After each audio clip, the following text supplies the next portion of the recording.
Welcome to the Banker Lamp. Please enjoy the video.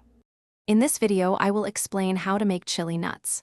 First, gather your ingredients: about 2 cups of raw nuts, 1 tablespoon of chili powder, and other spices like cumin and salt. You'll also need 1 egg white. Prepare your baking sheet by lining it with parchment paper. Preheat your oven to 300 degrees Fahrenheit, ensuring it's ready for baking. Next, let's prepare the coating. In a small bowl, combine 1 tablespoon of chili powder, 1 teaspoon of ground cumin, 1/2 teaspoon of salt, and a 1/4 teaspoon of cayenne pepper for a little kick. In a separate bowl, whisk 1 egg white until it becomes frothy. Add your 2 cups of nuts to the egg white, tossing to coat them evenly.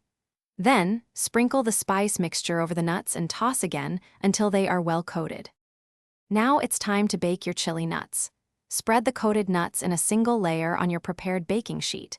Make sure they aren't overcrowded so they can crisp up nicely.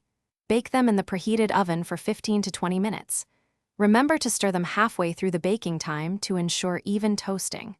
Once baked, remove them from the oven and let them cool completely on the baking sheet.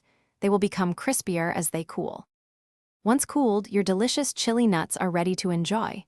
For optimal freshness, store them in an airtight container at room temperature for up to 2 weeks. Don't be afraid to get creative. Try different types of nuts like pecans or cashews, and experiment with various spice blends to find your favorite flavor combination. You can add a pinch of brown sugar for a sweet and spicy kick, or smoked paprika for depth. Also, remember to check the description below for a link to the Oala water bottle and other great deals. Thanks for watching. If this was helpful, leave a like and consider subscribing. See you next time.